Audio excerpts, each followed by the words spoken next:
Richtige Maschinen, richtige Streaming-Maschinen sind wir. Wahrscheinlich wird halt keiner kommen, weil sie nicht mehr glauben, dass das jemals passiert, dass irgendein Kassettenschmerz am Montag ums Simmel wirklich ist. Stimmt, ja. Man hat Jetzt ein ist, paar Mal Fallen gestellt, gell? ja, jetzt ist dein Kamerabeutel dafür auch ganz schön beschissen. Warum? Weiß ich nicht, weil du scheiß hässlich bist. Ach so, deswegen, ja gut, das kann man noch nichts dafür. Oder du hast dir die vom Korbi geholt. Was war denn? Bei mir schaut es normal aus. Unscharf ohne Ende. Ja, das liegt aber nicht an mir. Bei mir ist Beutel ganz normal. Hm. Schierer Gnädelwutzler ist zumindest schon mal da. Gnädelwutzlinger ist immer da, das ist ein guter. Wir sind sogar pünktlich, zumindest laut meiner Laptop-Uhr ist es Punkt 1900, wo wir jetzt halt live auf YouTube sind. Brutal. Das glaube ich, per se an sich haben wir das noch nie geschafft. Aber es geschehen noch Wunder und Zeichen. Never Raven ist auch da, der Jojo ist auch da, grüßt euch. Nosenbär heißt da schon wieder, ich glaube, er meint die. Klar. Wen sonst? Ja, eben. Eigentlich war der Korbi so typischer Nosenbär, aber der ist nicht da. Mal wieder. Mal wieder, ja, das sagt ihm gleich. Ich habe irgendeinen Termin um 8 Uhr. Ja, Kassettenschmerz, du Vollidiot. Geht mir auf die Nerven. Ich möchte den Korbi gern canceln. Also bitte. Können wir wieder irgendwas starten, meinst du? Ein Hashtag. Ja, irgendwas müssen wir da manken. Ja, schauen wir. Müssen wir auf Twitter aktiv werden. Da ist die Community immer sehr schnell beim Canceln, habe ich gehört. Aber ich mag auf der Nazi-Plattform nicht unterwegs sein. Das behindert. Ich bin aber auf Threads unterwegs. Das ist irgendwie eine viel angenehmere Kultur da drinnen. Da rutscht nicht so schnell in so basic Bubbles ein irgendwie. Ja, genau, das ist echt Das ist voll angenehm. Die Leute, die haben Bock auf das Zeug, was sie sich anschauen, die reden normal, überwiegend normal, da ist natürlich immer ein paar so ausreißende Arschlöcher dabei. Ja, aber bisher ist Threads eigentlich eine ganz angenehme, hat eine ganz angenehme Kommunikationskultur. Ja, ich finde es auch ganz in Ordnung, muss ich sagen. Der Spio ist jetzt auch da. Servus, Spio. Grüß dich, gut. Knädelwutzer sagt, hat mir auf irgendeine Empfehlung Peacemaker angeschaut. Super Serie. Ja, meinst du, was wir einen Scheißdreck verzeihen? Das ist eine ganz klare Sache. Serie. Das ist keine super Serie, das ist die beste. Ja, das stimmt. Mal schauen, was der Pinguin jetzt macht. Da habe ich gestern noch die erste Folge angeschaut, die ist jetzt halt online. Oh, und? Was ist der erste Eindruck? Der erste Eindruck ist bisher positiv, muss ich sagen. Also er spielt es wieder ziemlich geil, finde ich. Und kann eine coole Gangstergeschichte werden. Also ich bin gespannt, wie es weitergeht. Okay. Da bin ich schon ein bisschen angespitzt. Ja. Sesselberger ist auch wieder da. Allzu gut ist so nicht bewertet, was ich so mitgekriegt habe bis jetzt. Ja, ich kriege auch sehr durchwachsene Sachen mit. Was ich mitgekriegt habe, heißt, dass das Hauptproblem ist, dass anscheinend Zeit für die Figuren genommen worden ist. In der Ausarbeitung, meinst du, oder? Ja, dass da anscheinend eingeführte Figuren relativ untergängern und so, aber naja, Qualität brauchen wir mir nicht, solange es scheißen. Und in der ersten Folge haben sie schon mitgescheißt. Eben. In der ersten Folge haben sie gescheißt und ich war zufrieden. Finger haben sie abgeschnitten. Oh. Schön. Angenehm. Schön. Fuchsi ist auch wieder da. Servus, Fuchsi. Brutal, hey. Was ist denn heute los? Ja, wir sollten halt montags Simmel ist die perfekte Zeit für einen Kassettenschmerz. Da ist ganz Niederbayern aktiv quasi. Da ist richtig aktiv. Da hat man nämlich, wir haben halt auch die richtig fetten Infos am Start. Das müsst ihr auch dazu sagen. Das erfahrt man ja nur bei uns. Das ist wo? Das erfahrt man nur bei uns. Wie so krasse Sachen, dass zum Beispiel der Krypto, der Hund von Superman, der wird seinen ersten Auftritt auf der Leinwand kriegen im James Gunn Superman-Film 2025. Geil. Ich bin hin und weg. Ich bin dabei. Ganz stark. Ich bin dabei. James Gunn hat es geschafft, einen entsprechenden Waschbär gut einzuführen. Er hat es geschafft, einen riesigen Seestern gut als Gegner einzuführen. Also der James Gunn kann das schon. Der, glaube ich, wird den Hund schon gut umbringen. Ja, da kann man vertrauen, dass das einigermaßen hier an wird. Ja, weil er mag halt Viecher sehr recht gern. Also, glaube ich, geht er damit schon gut um. Ja, bestimmt. Wann gibt der? Ich glaube, nächstes Jahr im Juli oder Juni. Im Juni. Okay. Sommerblockbuster quasi. Das wird ein Sommerblockbuster, ja. Schön. Da bin ich gespannt, wie es da scheppern wird. Hast du auch was zu DC dabei? Schaust du das Auto? Weil meine Kamera jetzt, ich probiere jetzt gerade ein bisschen umeinander, weil du ja gesagt hast, die schaut wieder so unscharf aus. Jetzt habe ich die Schärfe gerade erhöht und jetzt bin ich ein bisschen schocker. Da, los ist die Spielerei. Das Wesentliche. Ich habe tatsächlich überhaupt nichts zu DC dabei. Hätte ich was dabei sein zu DC. Du hättest vielleicht mal sagen können, dass der erste Trailer heraus ist zum neuen DC-Anime Batman Ninja vs. Yakuza League. Wow, das weiß ich ja gar nicht. Was soll ich denn das sagen? Ja, informier dich halt einmal. Informier dich halt dann einfach mal, du Kretin. Ja, Trailer schaut cool aus, da hat es ja auf Netflix, glaube ich, schon, gibt, ist ja der Batman Samurai, kann es sein? Da ist irgend so ein Anime ja drinnen. Ja, da habe und ich was gehört, ja. da kommt, ich weiß jetzt aber nicht, ob die auch irgendwie zusammenhängen. Da habe ich jetzt, man hat ja noch keine Details, weil es hat dann geheißen Coming Soon. Ja, danke dafür, du Schwanz. Ja, Schaut okay, ich hasse Coming Soon als Datumsangabe, aber der Trailer schaut schon mal gut aus, es schaut sehr hochwertig animiert aus. Mal gucken, man hat dann auf alle Fälle so japanische Flash und Aquaman und Wonder Woman. Anscheinend ist die Yakuza League eine Form von der Justice League dann, so wie ich das festgestellt habe. Ja, jetzt ist der Philipp auch da. Ich habe ihm heute nämlich schon Sackschellen angedroht, weil er gemeint, da kannst du nicht sagen, ob er bei seinem Bär hängen bleibt. Und ich habe gesagt, es gibt Sackschellen. Und Gewaltandrohungen funktionieren nach wie vor. Ja, das war es aber dann auch schon wieder mit den DC-Themen, oder? Ja, aber Netflix Anime geht ja ganz schön was ab momentan. Voll, gell? Die ballern jetzt dann einen nach dem anderen aus. Brutal. Jetzt ist erst der Terminator Zero gestartet. Bist du durch? Nein, noch nicht ganz, aber ich bin immer noch begeistert. Also ich bin jetzt, glaube ich, so 3/4 durch. Erstens 2, 3 Folgen brauchen. Gefällt mir aber gut. Es ist jetzt, ja, es ist nicht der Überwahnsinn, wo es jetzt irgendwie die Story angeht. Man kennt das Ganze ja, weil es ja oft heißt, dass so deeper Philosophenscheiß drin ist. Also, das halt wahnsinnig krass ausgearbeitet ist. Wer die Serie jetzt an sich, oder wie? Ja, die Gespräche, weil da ist ein Teil von der Serie, ein großer Teil davon ist ja das Gespräch mit dem Hersteller und der KI, also Meister und Ja. Der sind im Raum eingesperrt, oder? Ja, genau. Ja. Und das ist okay. Das ist jetzt nichts Weltbewegendes, aber auch noch für sich geile Serie. Ich bin immer noch erst bei 2, 3 Folgen, aber mir hat es bis jetzt auch sehr gut gefallen. Ja, es ist halt ein bisschen so, der greift halt so ein bisschen die Verfolgungsjagden da immer auf, die bei Terminator ja alle immer stattfinden. Das gefällt mir ganz gut mit den verschiedenen Terminatoren, die dann in jeder Folge auftauchen. Das ist ganz amüsant. Mengen. Ja, und Netflix-Anime-mäßig kriegen wir jetzt dann ziemlich Nachschub, heißt's.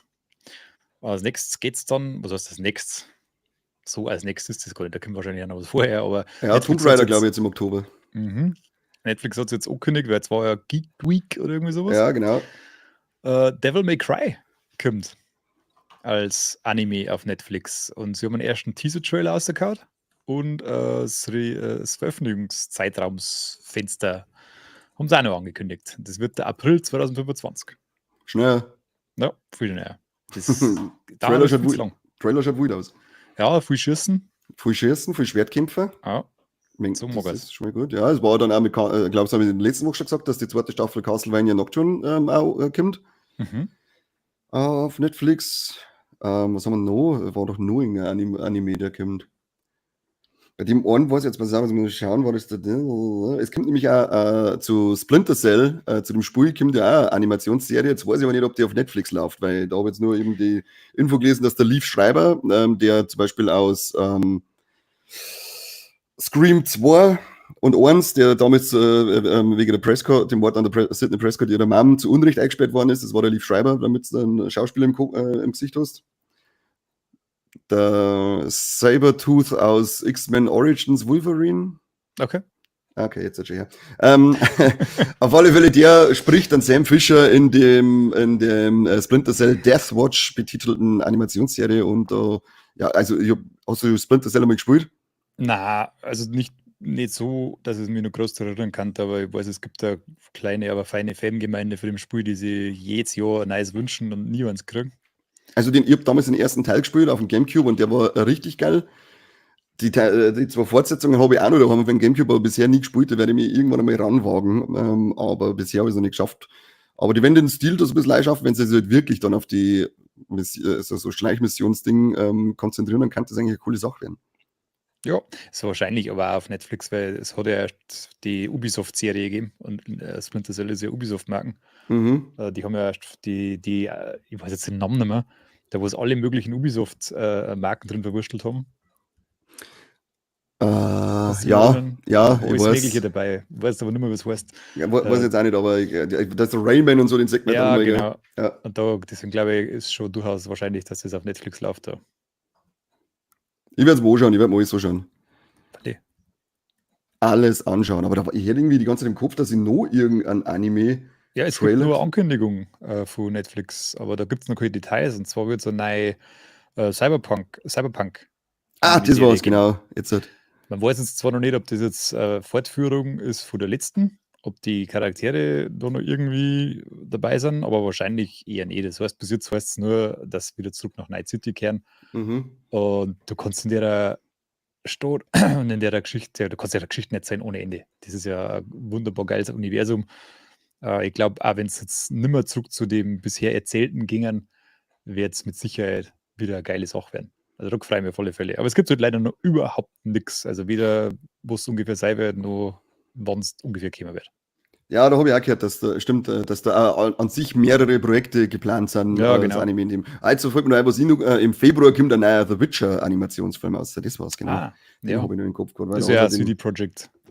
Die haben ja da, glaube ich, einen Deal abgeschlossen mit Netflix von der Zeit. Ja, da bin ich mir gespannt, wie es mit The Witcher weitergeht, wenn jetzt die Staffel 4 kommt, in der der Henry gottgleicher Mann Cavill austauscht worden ist. Tja, da bin ich ja gespannt, ja. Ich Aber bin auch sehr gespannt. ich Vor allem- fand da die bisherigen nicht so geil. Also es war okay so. Ja, mir haben die Aber- ersten zwei haben mir ganz gut gefallen, die zweite sogar noch ein Stück besser dann als die erste, aber die dritte, da war ich direkt, boah, haben wir gedacht, Alter, jetzt darf's gar werden. Also die dritte hat mich richtig genervt. Da haben sie nur so zusammengeflickt einfach, oder? Ganz komisch, ja, und es wird ja, glaube ich, wenn ich das noch richtig im Kopf habe, das wird da, in der dritten, das ist ja noch gar nicht so, dass das irgendwie, weil irgendwie hat es ja geheißen, dass auf das rausläuft, dass ein anderer Geralt kommt, aus einem anderen Universum, sage ich jetzt mal mehr oder weniger. Das habe ich zumindest mal irgendwann gelesen, aber das, so wie die aufhört, wird einfach nur ohne Kommentar der Schauspieler austauscht. Ja, Mal gucken, wahrscheinlich wird es die letzte Staffel sein. wahrscheinlich. Darf mich zumindest nicht wundern, Nein, auf keinen Fall. wenn das dann abgesetzt wird. Abgesetzt worden ist schon wieder einiges. Was heißt einiges? Zwei Sachen aber dabei. Ich weiß nicht, hast du Orphan Black gesehen? Ja, tatsächlich haben wir damals die erste Staffel angeschaut, habe das ja gar nicht schlecht gefunden und habe es Da dann ist- irgendwie verloren.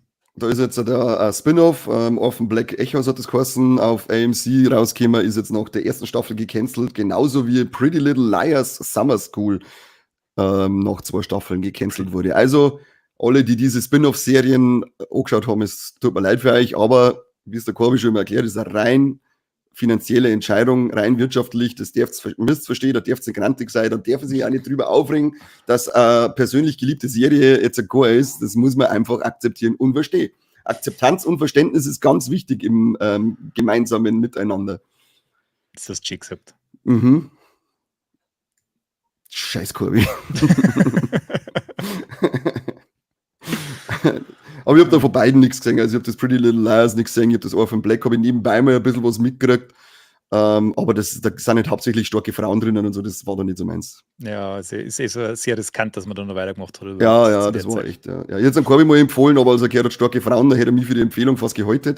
Dann hat er gesagt, ich sag schon nichts mehr. Er hat sich dann schon kleine, Anlauf genommen, oder? Für eine Ja. ordentliche Backpfeife. dann habe ich ihm schnell Expendables 1 bis 4 hingelegt und dann war er wieder beruhigt. so mag ich das, der Corby. Das liegt da. Ja, Ja, übrigens, was übrigens. jetzt werden wir fast wieder vom Thema abgewichen, aber es gibt ja noch eine Anime-Serie auf Netflix und die hast du vielleicht auch gemeint davor, wer weiß, Arcane Staffel 2. Stimmt. Das wird die letzte. Ja, das habe leider. ich schon vor 100 Folgen Kassettenschmerz schon gesagt, dass die abgesetzt ist nach der zweiten. Naja, Du bist so sind dumm. wieder so, als hätten es Neuigkeiten gebracht. Mhm. Corby wird jetzt wieder da sitzen und dann sagen, das ist alles schon alt, was du verzeihst. Was ist das Besondere außer mit der Ja, Geschichte? das ist nämlich neu. Es wird wieder wie die letzte Staffel in 3 Akten veröffentlicht.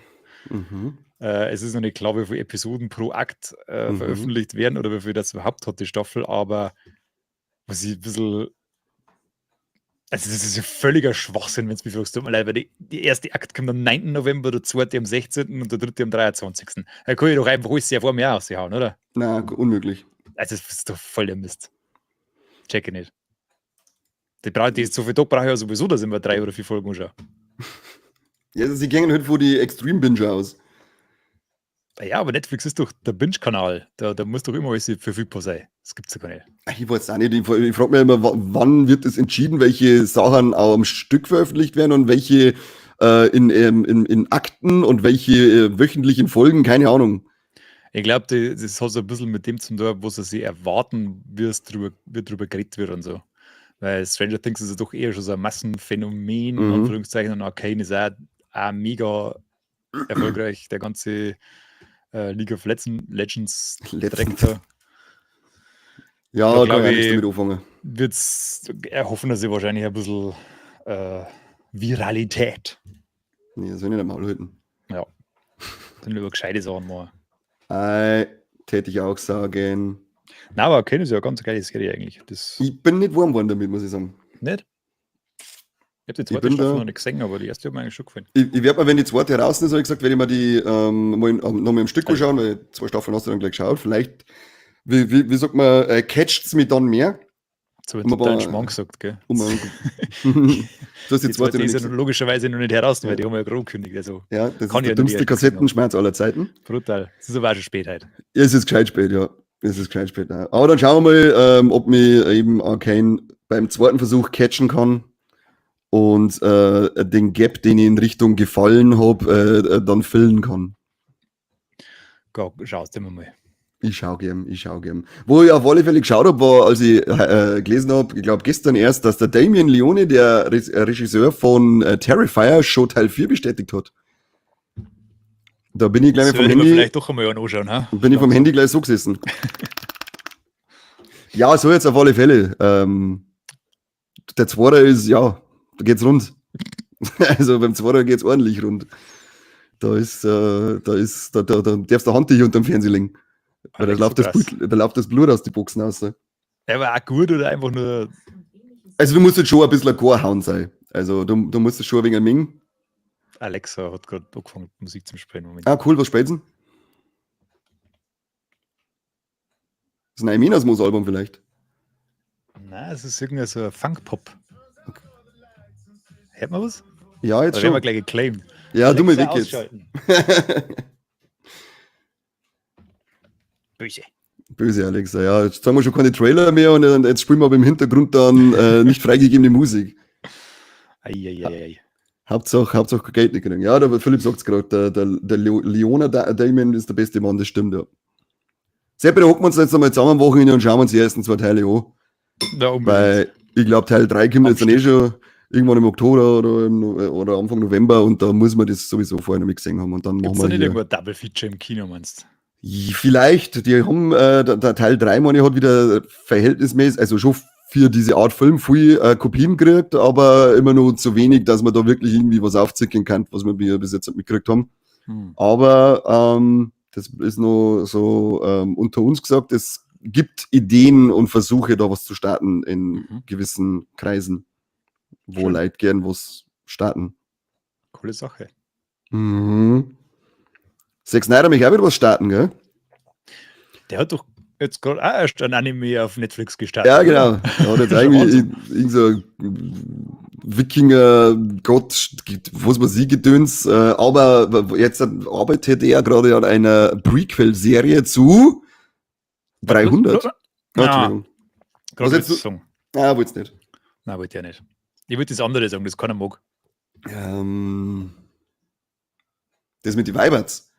Nein, sein Riesenprojekt auf Netflix, sein Star Wars. Ach, Rebel Putin, oder? Ja, genau. Scheißdreck, da soll er gerade abhauen. Nein, er macht jetzt anscheinend eine 300 Prequel-Serie. Mehr ist noch nicht dabei gestanden. Nur, dass das jetzt halt in der Mache ist. Ja, noch mehr. Schau mal an.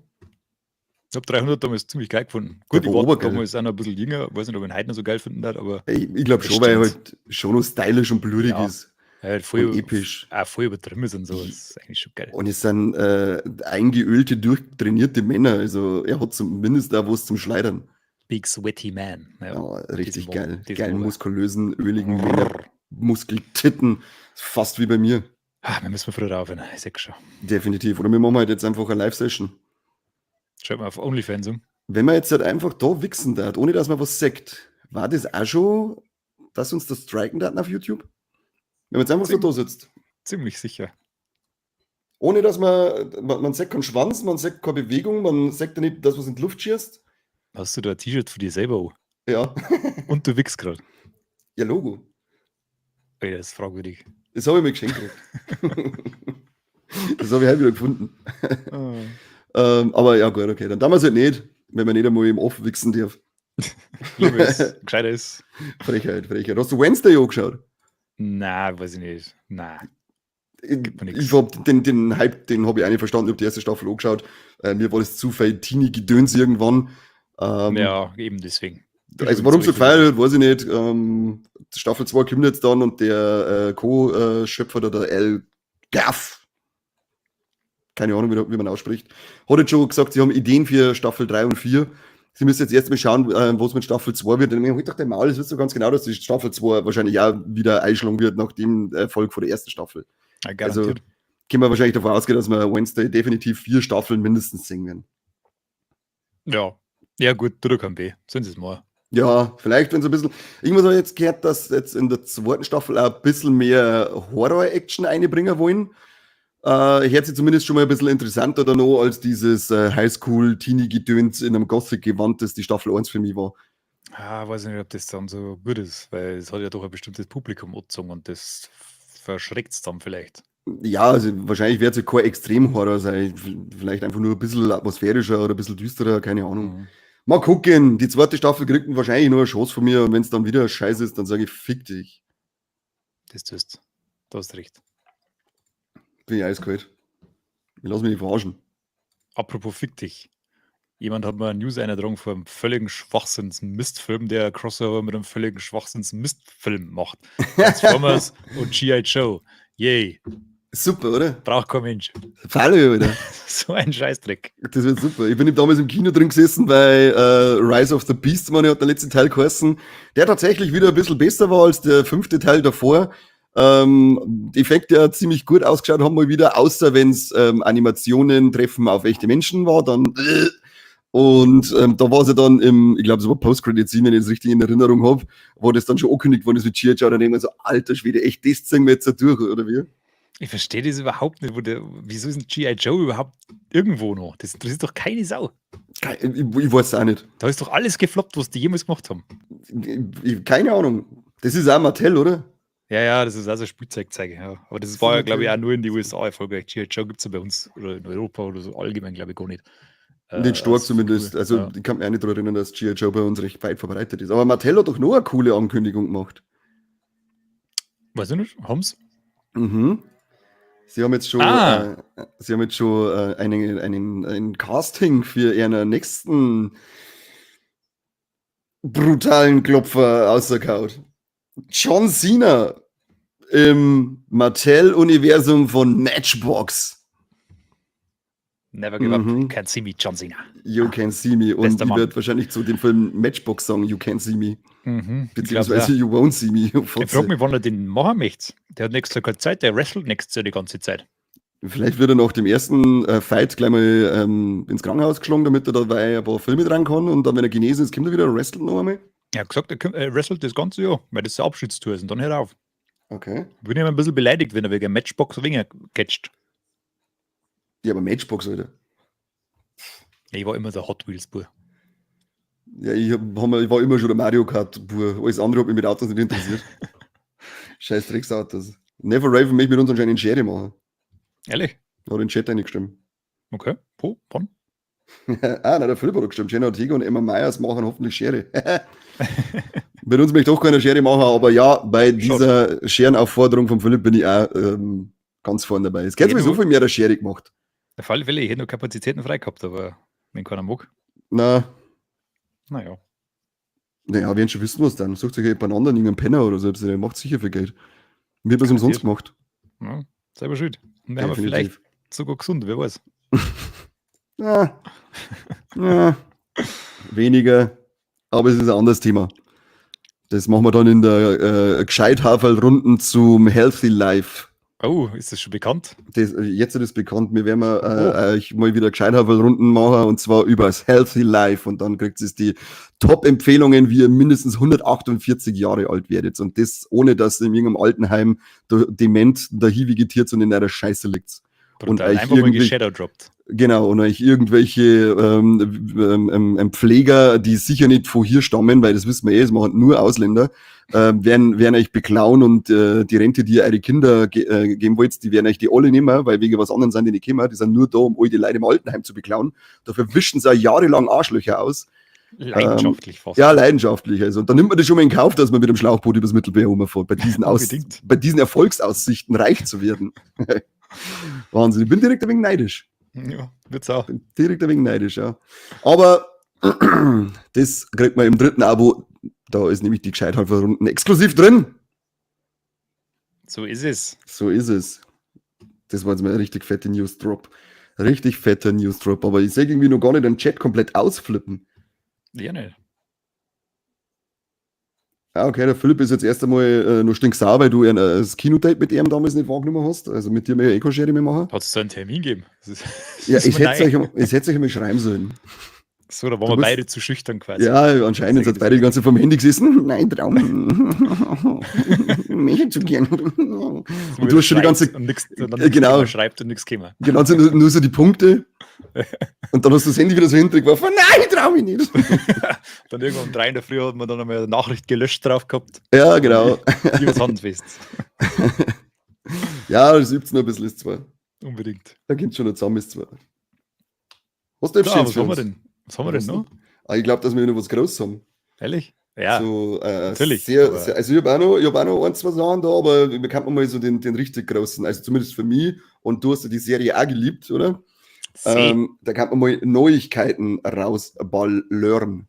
Ja, es gibt wieder was zu einer 2. Staffel, die ja bald mal irgendwann kommen soll, von einer gewissen Serie.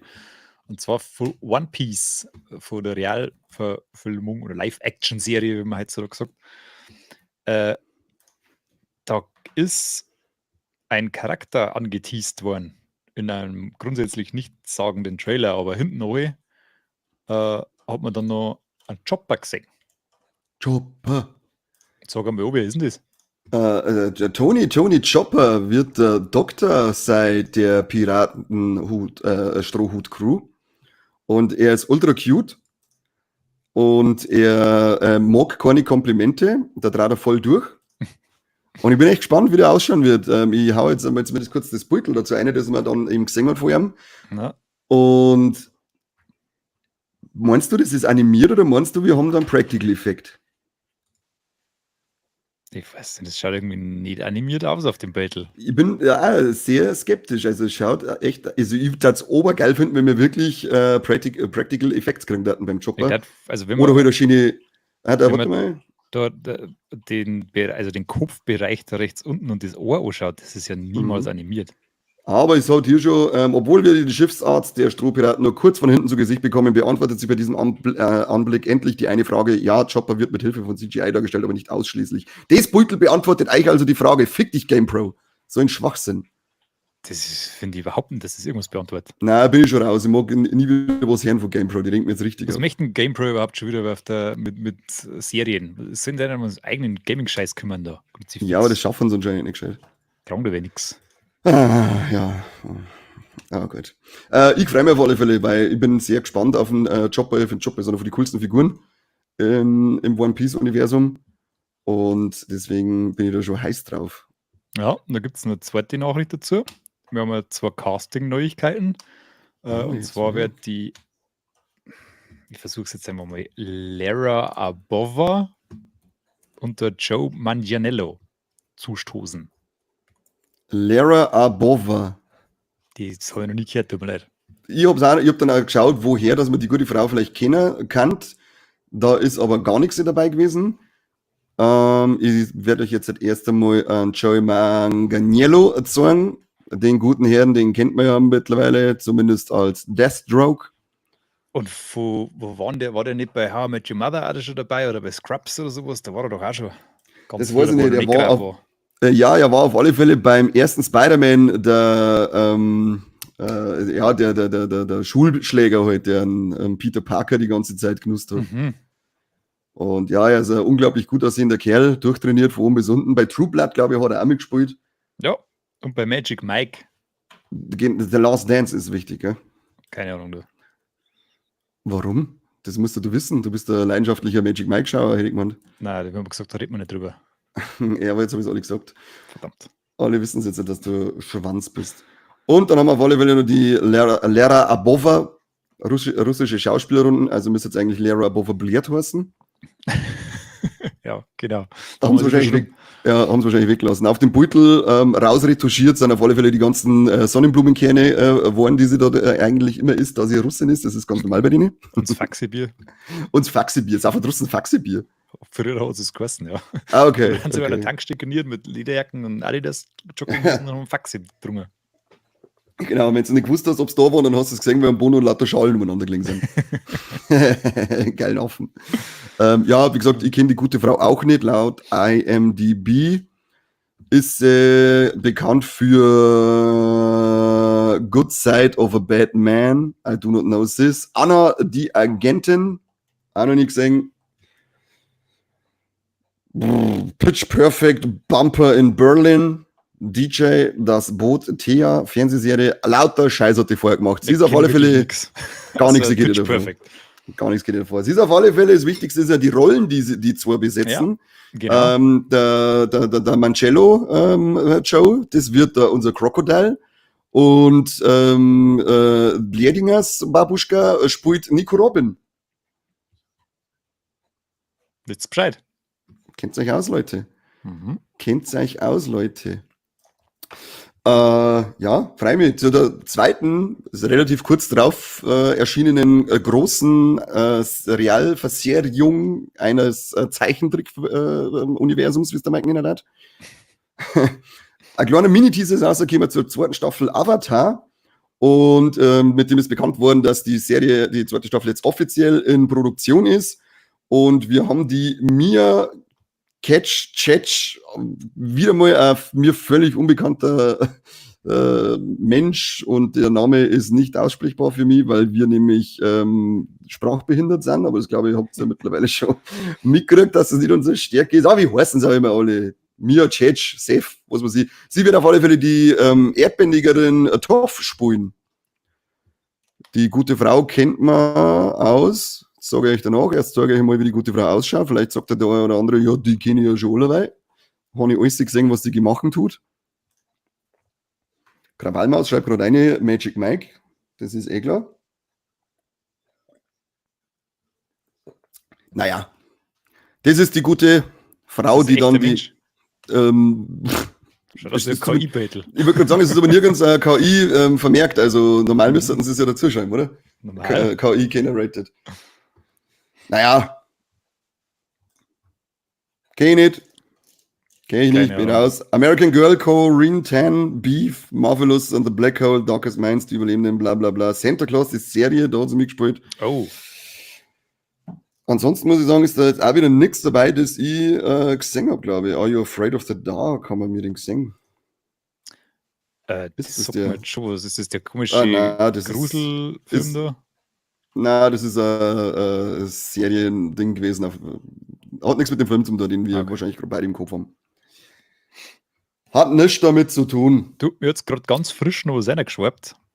Und zwar, es kommt ja eine Serie zu Green Lantern auf HBO, die einfach nur Lanterns heißen wird. Und da soll jetzt der Kyle Chandler mitspielen, heißt es da gerade. Wer ist der Kyle Chandler? Googelt ihn halt einmal schnell und hauen ein Battle rein. Den kennt man. Warum? Das ist so ein Gesicht, den hast du schon in 1000 Filme gesehen. Kyle Chandler. Hallo. Amerikanischer Schauspieler. Also er ist ihm. Da muss ich wieder nicht jetzt sagen, wenn sie live jetzt blöd sind, das selber googeln, das kotzt mir schon wieder so. Ja, den kennt man. Bloodline, Catch-22, Friday Night Lights schreiben sie jetzt da ist dazu, das sagt man jetzt, also das ist jetzt nicht Super so das bekannteste, aber man kennt ihn auf alle Fälle. Allein gegen die Zukunft kennt jeder. Manchester by the Sea, genau, da hat er mitgespielt. Der war übrigens sehr gut. Ja, das nachdem ist das gewesen mit dem jungen Affleck oder mit dem Affleck, oder? Genau, hat er nicht sogar einen Oscar als bester Film gekriegt? Das kann sein, ja. War aber auf alle Fälle ein sehr guter Film, da kann man nichts sagen. Ja, passt, den nehmen wir. Mir ist eigentlich am wichtigsten bei der Serie, dass sie wirklich diesen angekündigten Stil durchziehen, dass sie so bleiben, dass es in der Art von True Detective gemacht wird. Das war ja nur geil. Das war richtig, richtig geil. Ja, mal weg von diesem 0815 Comic-Gekloppe und dann einfach mal wirklich sowas Experimentierfreudiges. Ja. So wie sie ja in meinen Augen viele Marvel-Serien gemacht haben, dass sie ein bisschen experimentierfreudiger waren, außer jetzt die letzten.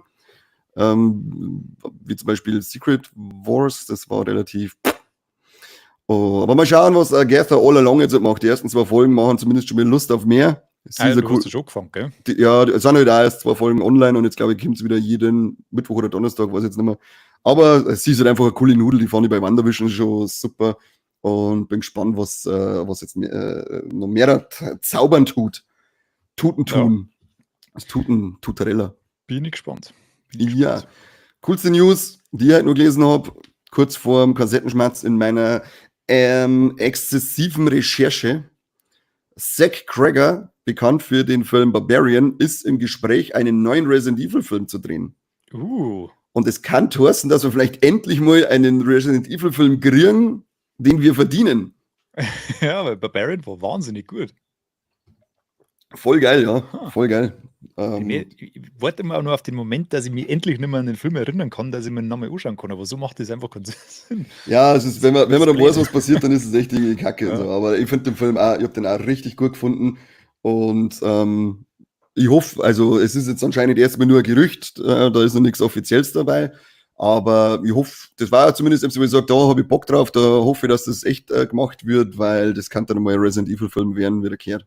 Ja, Ski-Wasi, mir hat endlich mal, mir hat wirklich noch gar keiner gefallen. Ich finde es wirklich alle beschissen. Ja, ich finde wenigstens einen ordentlichen Film sehen, aber das ist ja meistens einfach nur Bullshit gewesen. Ja, die anderen mit der wie heißt Jovovic-Tante, die sind ein bisschen. Rotz. Ja, weil aber sie sind ein bisschen so ein Guilty Pleasure, sind sie jetzt, sag ich mal so. Den ersten fand ich ganz cool, da war ja dann noch sau jung, da war so, genau, das Resident Evil Film. Ja. Der hat so ein bisschen so ein kleines Nostalgie-Ding dabei und die anderen, ich finde den dritten finde ich ziemlich geil, den Apocalypse, mit dem Western-Style. Ah ja, der ist da, wo sie in ein anderes Setting gingen. Ja, genau, den finde ich tatsächlich richtig gut. Ich habe zwar jetzt auch schon sicherlich über 10 Jahre nicht mehr gesehen, müsste mich schauen, ob mir heute noch gefällt. Und die anderen dann ab dem 4., wo dann aus 3D reingekommen ist, das ist halt dann wirklich nur so Guilty Pleasure. Aber der letzte, das war eine Grütze. Das war so ein Scheißdreck, weil das ist so ein Schnittstaccato geworden, dass du nichts mehr gesehen hast und so, aber da habe ich schon, glaube ich, 1000-mal drüber geschimpft. Habe ich furchtbar aufgeregt, ja. Und dann jetzt der Welcome to Raccoon City, meine ich, oder geheißen, der letzte. Dann die Resident Evil Serie auf Netflix. Hey. Das jetzt bitte in Dauerschleife, es müssen dann nämlich eigentlich 8 Stunden lang am Stück machen, genauso lang wie diese verhurte Drecksserie dauert hat. Furchtbar. Ist das, sowas tut. Warleck ist das also die Serie, das war ja wirklich, das war Dropkick ins Sacki für jeden, der den Film anschaut mich. Und damit Frauen auch einen Dropkick kriegen die halt in die Vulva. Aber das war, sowas. Ja, es war nicht schön. Das war wirklich ein richtiges O-Spucker. Der Resident Evil Fans. Ich weiß nicht, was sie damit, ja. Komm ja auf. Mach ich nichts mehr hören. Von dem Scheißdreck hier. Also einen kleinen wütenden Schluck Wodka Pursaufer da mal vor, wo die Russen geredet haben. Zieh nach hinten. Oh, richtig, der brennt richtig. Ist ein guter Grey Goose. Ja, was billigst du auf ich nicht? Was billigst du auf ich sicherlich nicht. Hast du noch was Schönes dabei für unsere Leute? Nein, ich hab alles abgehackt jetzt da. Warum nicht? Liste. Die haben sich auf mindestens 1,5 Stunden gefreut. Ja, habe ich das gefunden. Was? Naja, gut. Naja, so toll ist er nicht. Was ist denn noch gerade wieder? Ridley Scott hat schon Ideen für Gladiator 3. Ah, super. Ja. Super. Habe ich auch schon gelesen. Spannend. Ja, er lässt sich das sehr stark von der Party 2 inspirieren, habe ich gehört. Ja, Gott sei Dank. Das war nicht, ich glaube, das war ein Interview mit THQ oder THR, ich glaube THR heißt die Seiten. Und da hat es dann so geheißen, weil er ist 86 Jahre alt, der was sein nächstes Projekt war. Und er hat gesagt, ja, also wenn er jetzt nochmal was macht, dann darf er sich gleich mehr auf Gladiator 3 konzentrieren. Ja, dann muss er sich überschicken. Ja. Das ist nämlich so, du bist 86 oder so, sollst du vielleicht was Gescheites machen? Zum Beispiel in Rente gehen und keinen Scheißdrecksfilm mehr aus der Hand, den kannst du singen, mich doch voll Idiot. Ich verstehe das, wenn die das machen, wenn es in diesem gesetzten Alter das noch alles überblicken können, das stelle ich mir irgendwie schwierig vor. Ich kann mir fast nicht vorstellen, dass das dann über so wie gesagt, meine helfende Hände überall. In meinen Augen war der Gladiator 2, war das so, dass Ridley Scott unter Altersdemenz leidet und als er fertig geworden ist, hat es geheißen, ja, fuck, Alter, ich hab den Film schon gemacht, ja, ich hau mit 2 hinter, das passt schon. Weil der Film schaut einfach aus, als wäre es das gleiche wie der 1 bisher. Da, ja, brauche ich nichts sehen. Was auf alle Fälle noch... Was, dass das überhaupt eine Fortsetzung für Gladiator braucht, das weiß ich heute diesen Scheiß. Keine Ahnung. Wahrscheinlich hofft man einfach nur mit dem Namen not Leute ins Kino dann zum ziehen und um halt so ein Römer-Epos abzufeiern. Ich kann mich daran erinnern, heutzutage. Also das ist doch eher... Das ist doch nichts mehr, was noch zirkt, nur dann so einen 40-jährigen Film mit einer Fortsetzung, ich weiß nicht. Also bei den jungen Leuten hat doch der überhaupt kein Standing, so wie bei uns jetzt. Ich glaube auch nicht, nein. Und das hat er bei mir schon eigentlich nicht so richtig, muss ich sagen. Nein, bei mir auch nicht. Also eher nur bei die 50, also die noch 10, 20 Jahre älter haben wie mir, die haben den vielleicht irgendwie geil gefunden. Ja, also ich müsste halt auch noch mal schauen, weil das ist auch schon 100 Jahre her. Aber hat jetzt bei mir nicht dieses epische Standing, wie er bei ganz vielen anderen Leuten hat. Dafür haben wir jetzt aber nochmal was für die jungen Leute, denn heute ist der erste Trailer rausgekommen zu Thunderbolts, dem nächsten Marvel-Team, das wir nächstes Jahr auf der Leinwand sehen werden. Und da, ich kann euch leider nur das Poster sagen, wie immer. Trailer kann ich euch nicht sagen, aber wir sehen ein paar alte Bekannte hier. Außer ihm und Bob, da wissen wir noch nicht, wer das ist, glaube ich, zumindest ich noch nicht. Aber ich habe mir den Trailer auch noch angeschaut davor. Der sagt aber nicht viel aus, finde ich. Das ist irgendwie so, also der Trailer ist wirklich komplett nichts aussagend in meinen Augen. Das sind die Besten. Ja, also theoretisch ist es schon gut, aber weil du halt nichts gespoilert kriegst, aber er macht halt jetzt auch noch nicht wirklich Bock auf den Film. Das ist mein großes Problem, das ich da mit dem Trailer gemacht habe. Ich finde zwar an sich die Besatzung jetzt geil von dem Team, das sind lauter coole Figuren, aber der Trailer macht jetzt eben noch nicht ein gutes Gefühl in meine Hose. Noch nicht. Schauen wir mal. Marvel haut in der Regel 48.000 Trailer aus. Vielleicht ist dann irgendwann einer dabei, der mir ein bisschen aufwächst. Ja, normalerweise hast du, wenn du dann alle Trailer gesehen hast, hast du schon ganz Film gesehen, also von dem her. Das stimmt, ja. Wobei man es ja bei Deadpool 3 auch mal hätte können, oder haben sie es nicht gemacht. Da war ich auch sehr, sehr, sehr, sehr dankbar. Aber hier darf halt auf alle Fälle nur ein Trailer kommen, der mir ein bisschen mehr anhorzt, weil ich sonst sage, ich schaue ihn natürlich trotzdem an, also brauche ich jetzt eigentlich gar nicht sagen, ich schaue mir nicht an. Aber es ist wurscht, ja, Florence Pugh ist dabei, da bin ich schon schockverliebt in die gute Frau und Sebastian Stan als Bucky Barnes wieder, den mag ich auch ganz gern. Olga Kurilenko ist wieder dabei und der David Harbour, also er hat echt ein geiles Casting, aber ja, keinen geilen Trailer. Naja, wird schon noch, der muss mal wird schon noch. Solange sie es jetzt nicht auf den Erfolg von Deadpool 3 ausruhen, sondern wirklich wieder ordentlich Gas geben.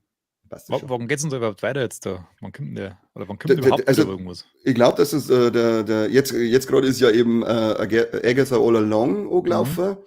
Und ich bin mir jetzt nicht hundertprozentig sicher, ob nicht sogar Thunderbolts dann der nächste Film nächstes Jahr wird im Mai.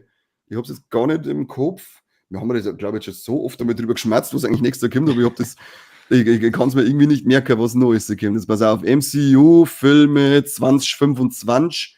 Google ich mal, The Fantastic Four, ja, es ist anscheinend Thunderbolts als 1. im Mai, dann kommt der Captain America Brave New World und Ende des Jahres dann noch Fantastic Four, The First Steps. Auf den bin ich auch mega gespannt. Ja, der interessiert mich ja. Eichsuffer. Gut. Guter Abschiedsschluck, weil ich hab nichts mehr. Ja, nicht. Bin durch mit dem Dreck. Ich muss wieder irgendwas aus den Fingern sagen oder schnell googeln, aber das ist dann wieder irgendwas von Ridley Scott. Scheiß Ridley Scott zum Japan. Ich habe schon noch was. Wir haben ja natürlich vergessen, hier uns die Kinostarts der Woche zu zeigen. Die wichtigsten. Du kannst eigentlich die Streaming-Charts wieder hersuchen. Der letzten Woche. Es läuft auf alle Fälle ab diesem Donnerstag Never Let Go, lass niemals los. Gut, dass wir uns das übersetzt haben, aber er ist vom Alexandre Aja. Das ist schon mal ein sehr gutes Zeichen, wenn der einen Film macht. Da bin ich gespannt drauf. Dann läuft er endlich von Francis Ford Coppola der Megalopolis mit dem Adam Driver. Da das soll ja furchtbar sein. Ich habe keine Ahnung. Voll Frontalunfall sei der Film. Echt? Also Filmstarts hat ihm 3,5 von 5 gegeben, sage ich da gerade. Ja, dann ist das nicht bei jedem Film. Nein, dann ist nicht. Die hassen eigentlich Filme. Die Schule der magischen Tiere 3.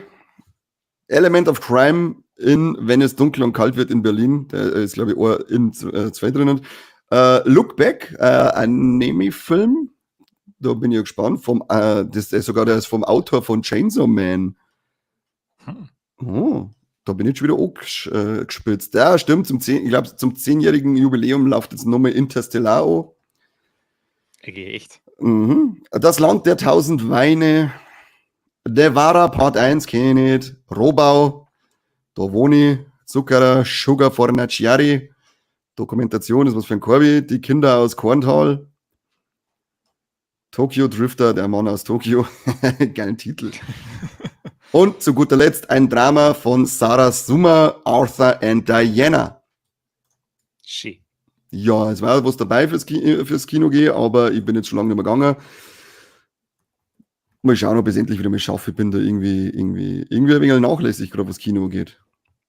Ja. Brutal sogar. Eigentlich schon. Ja, bei dir hat man es ja gemerkt, weil der Philipp stinksauer ist. Wow. Ich gehe jetzt dann einfach immer, jeden Tag, und dann, wenn der Philipp bei mir kommt, dann bin ich schon da. Dann langsam hin. Genau. Traust dich nicht. War für euch eigentlich einer am Fantasy-Filmfest? Fragt der Fuchsi. Nope. Fantasy-Filmfest war ich nicht. War keiner von uns.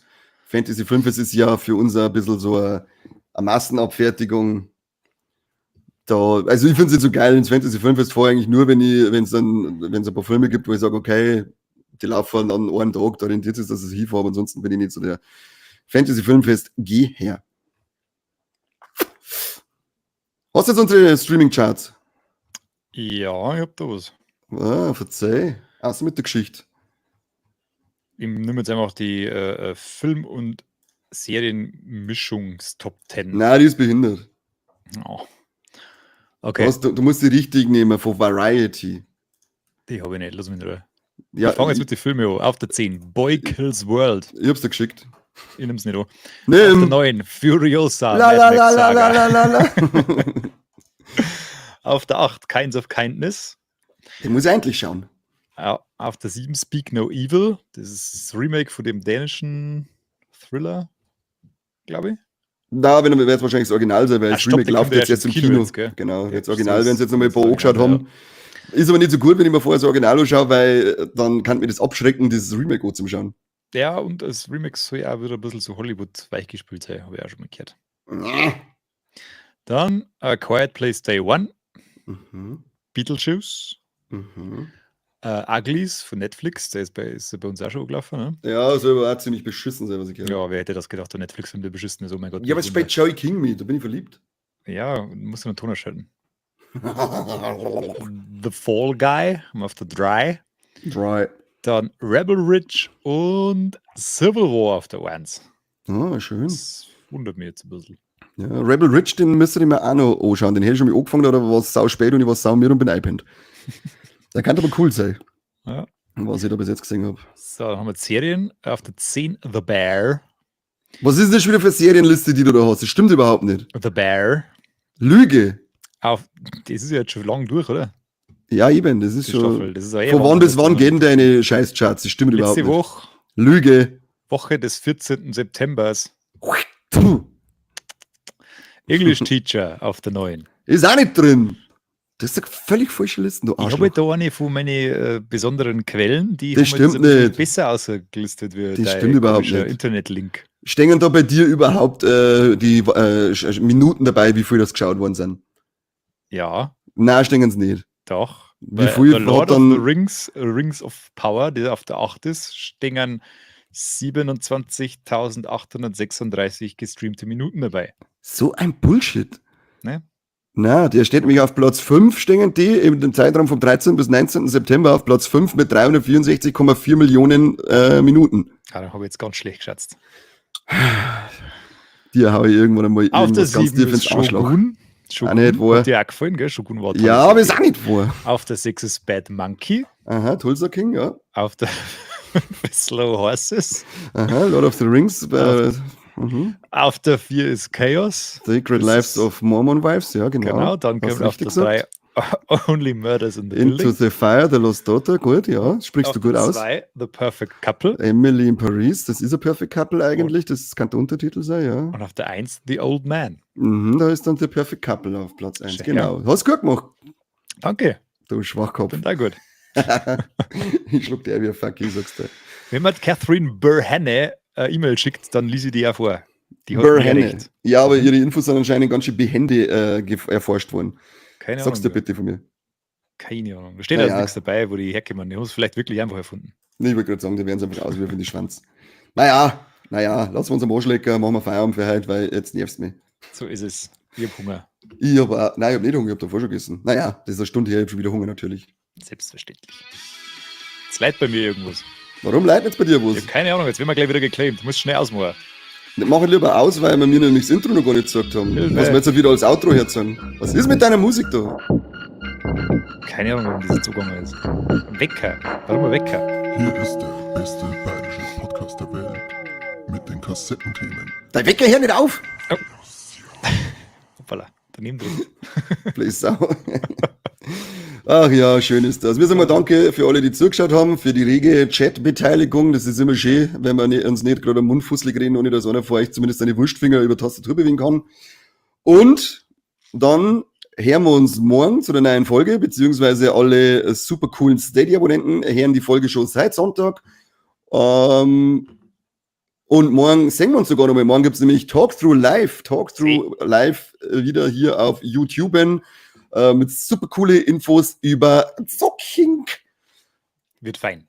Wird super geil, wird richtig geil. Seppi macht's oben ohne, hat er gesagt. Ja, mach ich. Tschüss. Arrivederci.